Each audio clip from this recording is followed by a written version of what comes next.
Então, estamos aqui com Gil Castelo Branco, da ONG Contas Abertas. Agradeço a gentileza de nos receber no ND Notícias e já começo lhe indagando o seguinte. O Tribunal de Contas da União, quando começaram a liberar todos esses recursos para a pandemia, alertou para possíveis desvios e corrupção. E nós começamos a, lamentavelmente, observar que isso vem acontecendo. Está dando para ver isso visivelmente?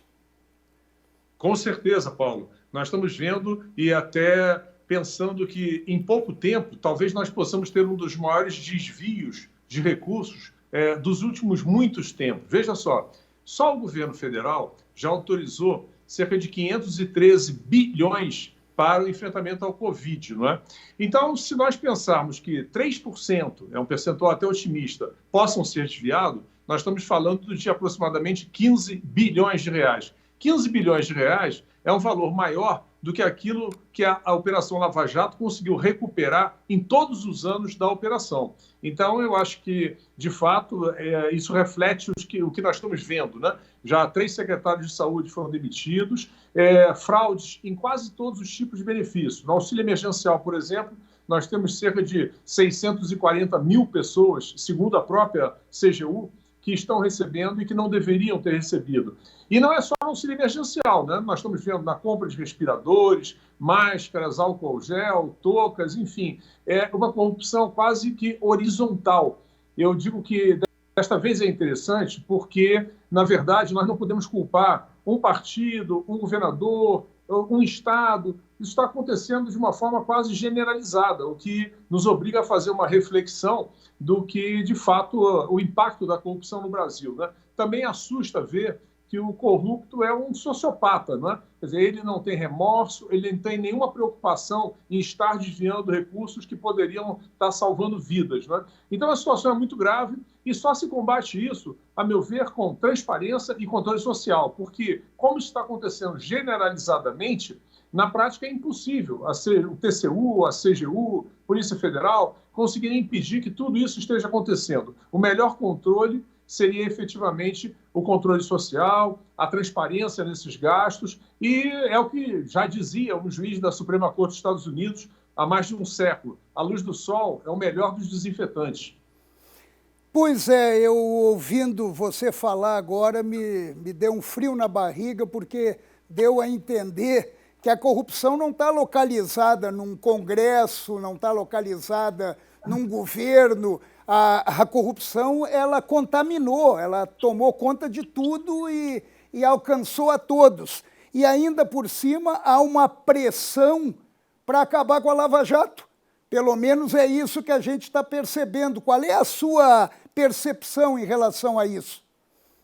Eu concordo plenamente com você. Quer dizer, há um movimento enorme para acabar com a Lava Jato, não é? E pressão em todos os sentidos. A começar pelo Congresso Nacional, onde nós temos mais de 100 parlamentares sendo investigados, muitos deles até pela própria operação. Então, é natural que eles sejam até contra a Lava Jato. Temos também alguns juízes no próprio Supremo Tribunal Federal que partem de uma tese, a meu ver, descabida, que é imaginar que a Lava Jato prejudicou investimentos no país porque quebrou empresas. Na verdade, a corrupção é que tem prejudicado o país, né? Eu acho que os próprios investidores internacionais levam muito em conta aquele estudo que é anualmente feito pela Transparência Internacional e que procura ali comparar os países mais ou menos corruptos. E o Brasil está sempre muito mal colocado, acima da 100ª colocação. Então, realmente, isso assusta investidores, né? Além de todo o problema econômico que nós estamos passando, quer dizer, de muita insegurança, hoje mesmo com essa situação de não sabermos, inclusive, se Paulo Guedes continua ou não continua, porque chega a ser até,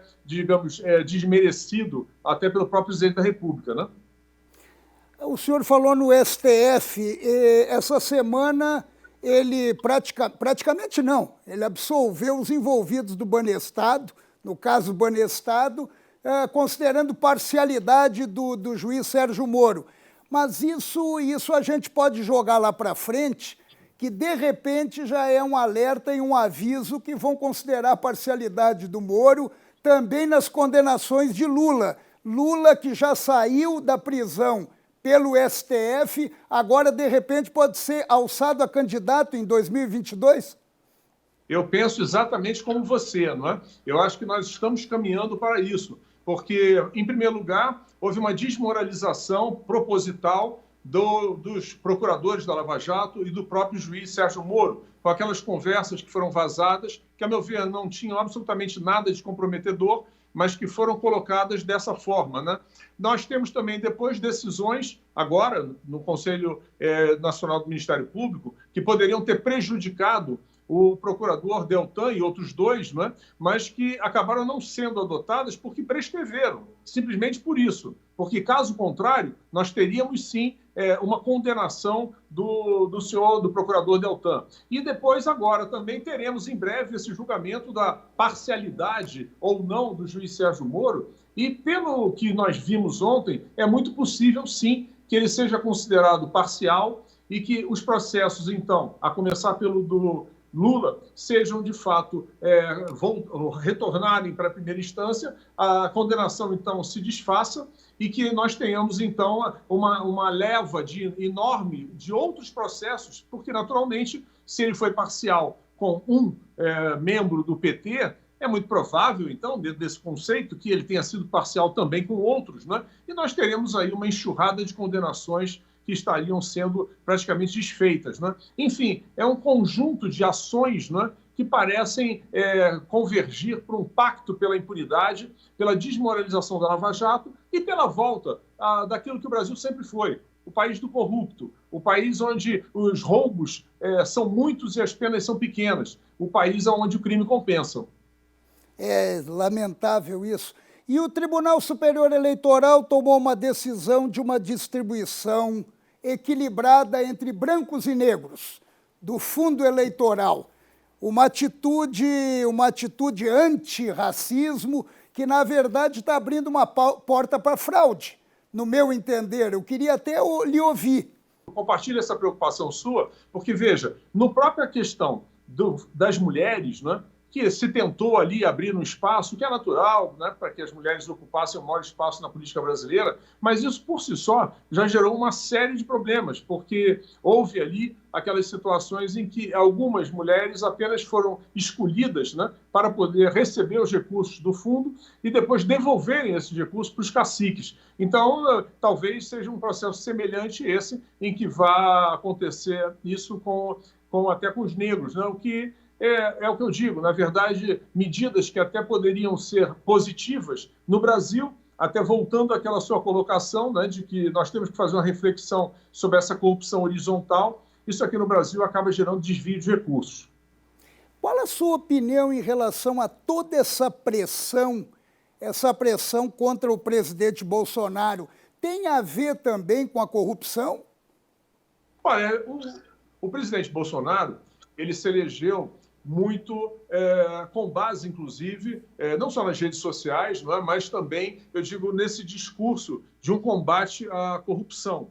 E a sociedade brasileira estava clamando por isso, né? Basta se ver o resultado de pesquisas, a aprovação maciça dos cidadãos brasileiros em favor da Lava Jato. Agora, infelizmente, acabou que o presidente ou a sua família foi atingida, né, por uma apuração da rachadinha.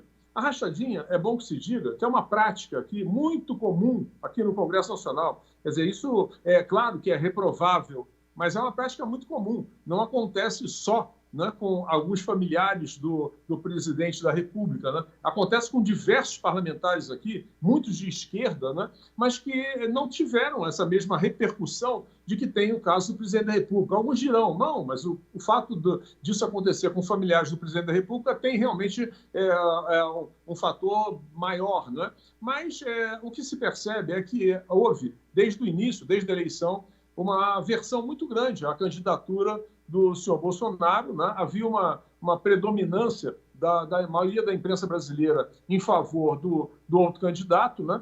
E isso fez com que ele já entrasse no governo numa situação delicada. Posteriormente, eu acho que é preciso se reconhecer, ele próprio também, naquele enfrentamento diário ali com a imprensa, com alguns cidadãos, aquilo ali colocou a situação dele ainda mais difícil, porque todo dia, ou pela manhã ou pela noite, acabava saindo um motivo para que a imprensa, no dia seguinte, ou dentro daquele mesmo dia, batesse no presidente da República. Né? Então, eu acho que ele, posteriormente, ultimamente, vinha adotando um comportamento, a meu ver, muito mais ponderado, né?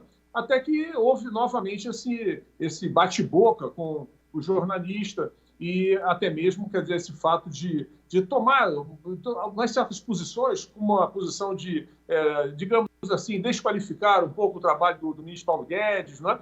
E eu acho que isso tudo acaba prejudicando, porque não contribui para um consenso, né? Contribui para uma desarmonia e não soma, pelo contrário, divide muito mais. Então, eu acho que há, sim, uma certa aversão de determinados segmentos da sociedade ao presidente. Isso faz com que muitas coisas, até positivas, que vêm acontecendo, não tenham a mesma repercussão de, às vezes, fatos negativos.